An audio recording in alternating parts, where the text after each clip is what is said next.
आज की जो कथा मैं सुना रही हूँ, ये उन लोगों के लिए सुना रही हूँ जो पैसे से बहुत प्यार करते हैं, कोई दान पुण्य नहीं करते।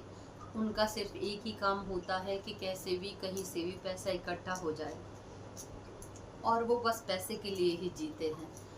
बहुत से लोग मुझसे भी कहते हैं कि तुम पार्लर में इतना कमाती हो तो तुम अपना पैसा इकट्ठा किया करो, ब्याज पे लगा दिया करो ताकि कुछ कमाई का साधन बन जाए, और या अपने लिए कोई सोने की ज्वेलरी बनवा लिया करो।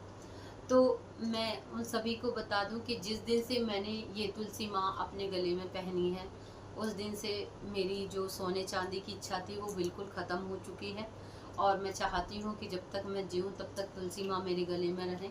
और मैं ये जब मैंने पहनी थी उस टाइम ये कसम खा के पहनी थी कि जब मैं तुलसी धारण कर लूँगी तो उसके बाद में मैं कुछ भी गले में नहीं पहनूँगी। और रही कमाई की बात, ब्याज की बात, तो जो राम नाम मैं लिखवाती हूँ बच्चों से और जो मैं उन पे खर्च करती हूँ, उस काम में लगाती हूँ पैसा, वो मेरी सबसे बड़ी दौलत है जो इकट्ठा हो रही है। वो ब्याज नहीं, वो चक्रवर्ती ब्याज मेरा इकट्ठा हो रहा है, तो मुझे कोई पैसा जमा करने की या ब्याज पे उठाने की ज़रूरत नहीं है। अब वो लोग सुने जो गड्डियों को, नोटों को चाट चाट के तिजोरियों में जमा करते हैं, उनके लिए ये कथा आज है। एक लाला थे, बहुत ही रईस, जो बहुत कंजूस थे, जो अपने पैसे को किसी अच्छे काम में नहीं लगाते थे। बस उनका काम था कि मैं अपने कारोबार से जितना भी पैसा इकट्ठा करूं वो जमा करूं, बस उसको खर्च ना करूं। तो उनके गांव में एक संत आए और वो संत बहुत ही भूखे थे। तो उन्होंने जैसे ही लाला का दरवाज़ा खटखटाया तो महात्मा बोले कि बेटा, मुझे बहुत ज़ोर से भूख लगी है और मुझे कुछ भी खाने को दे दो, चाहे वो कल का हो, आज का हो, लेकिन मुझे कुछ भी दे दो ताकि मेरी भूख शांत हो जाए। लाला बहुत कंजूस था, वो बोला कि बाबा, मेरे पास तो कुछ नहीं है और मेरे पास ये एक गिलास छाछ का रायता है, अगर तुम्हारी इच्छा हो तो इस रायते को तुम पी सकते हो। महात्मा को बहुत ज़ोर से भूख लगी थी तो उन्होंने बोला कि बेटा, तुम मुझे बस यही दे दो। तो उन्होंने जैसे ही वो रायता पिया तो उनकी आत्मा इतनी खुश हुई उस रायते को पी के, क्योंकि वो बहुत ही ज़्यादा भूखे थे। अब उन्होंने रायता पीने के बाद में उस लाला को खुश होकर आशीर्वाद दिया कि तुम्हारा कारोबार खूब बढ़े, तुमने मुझे बहुत खुशी दी है, मेरी भूख शांत की है। महात्मा आशीर्वाद देके चले जाते हैं। तो वो लाला क्या देखता है कि जब से महात्मा उनको आशीर्वाद देके गए हैं तब से उनका कारोबार बहुत ज़्यादा बढ़ने लगा, उनका काम बहुत ज़्यादा बढ़ने लगा। लाला ने विचार किया कि जब से महात्मा मुझे आशीर्वाद देके गए हैं तब से मेरा काम इतना अच्छा चल रहा है।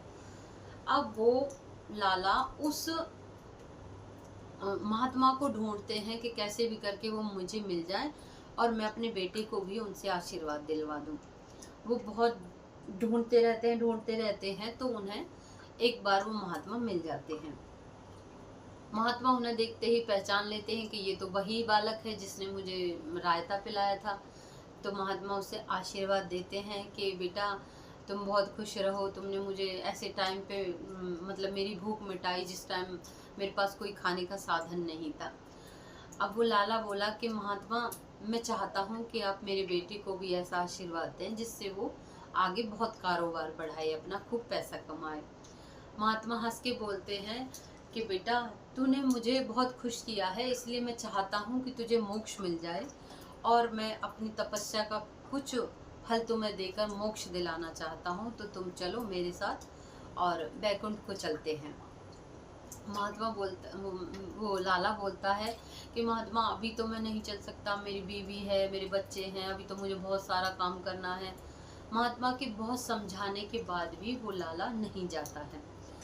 तो महात्मा चले जाते हैं, उसे बहुत मनाने के बाद भी वो जब नहीं मानता है चले जाते हैं। कुछ दिन के बाद, कुछ सालों के बाद महात्मा फिर आते हैं उसी गांव में और आके उसी घर में जाते हैं। कहते हैं कि वो बच्चा कहाँ है जिसको मैंने आशीर्वाद दिया था।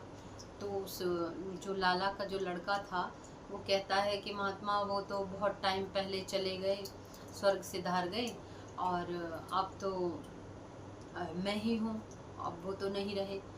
उनको बहुत दुख होता है महात्मा को कि मेरे समझाने के बाद वो मेरे साथ नहीं चला, लेकिन वो बहुत ज्ञानी थे, समदर्शी थे, जो देख रहे थे कि वो कहाँ है इस टाइम।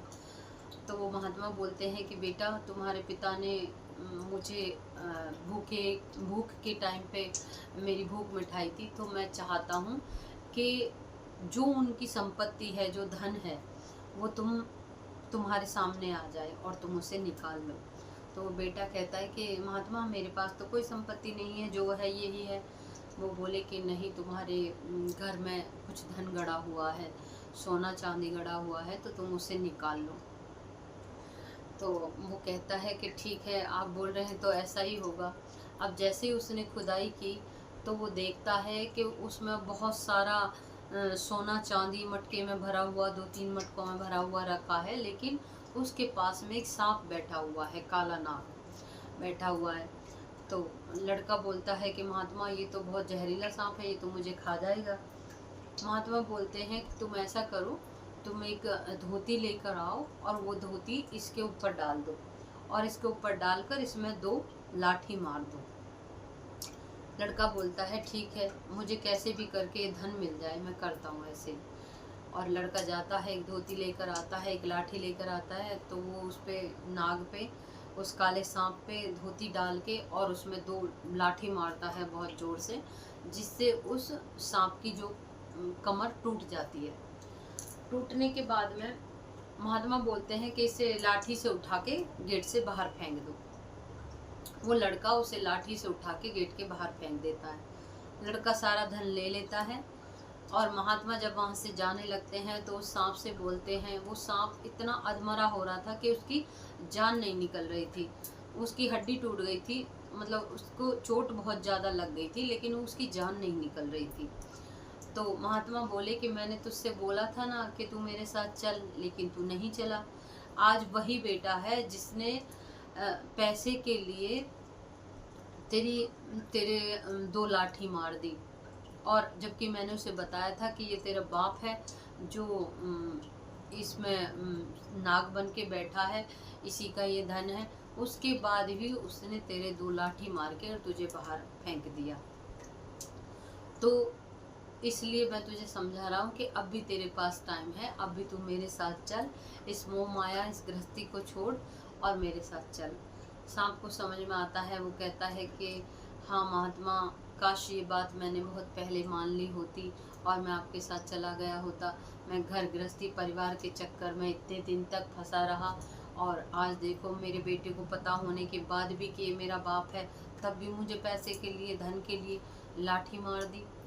ऐसा करके वो जो महात्मा थे उस सांप को ले जाते हैं और उसे मोक्ष दिला देते हैं। तो देखो, हर किसी की किस्मत ऐसी नहीं होती है कि कोई बहुत अच्छा साधु संत मिल जाए। तो हम लोगों को तो भजन करना पड़ेगा, हमें तो तभी मुक्ति मिलेगी। और इस पैसे से थोड़ी ममता कम करो, और जो आपके पास है उसका कुछ भाग अच्छे कामों में लगाओ, कन्यादानों में लगाओ, दान पुण्य में लगाओ।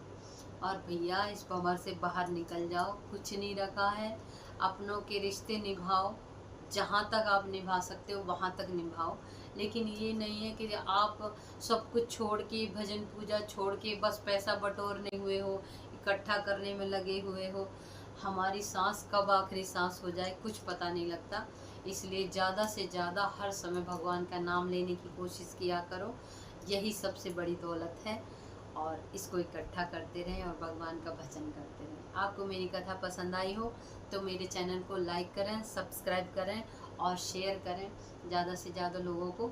आप सभी का प्यार, आप सभी के आशीर्वाद से मेरा मन करता है आप सबको कथा सुनाने का। आप ऐसे ही मेरे साथ बने रहें, मैं आपके लिए बहुत अच्छी अच्छी कथाएं लाती रहूँगी। जय श्री राधे।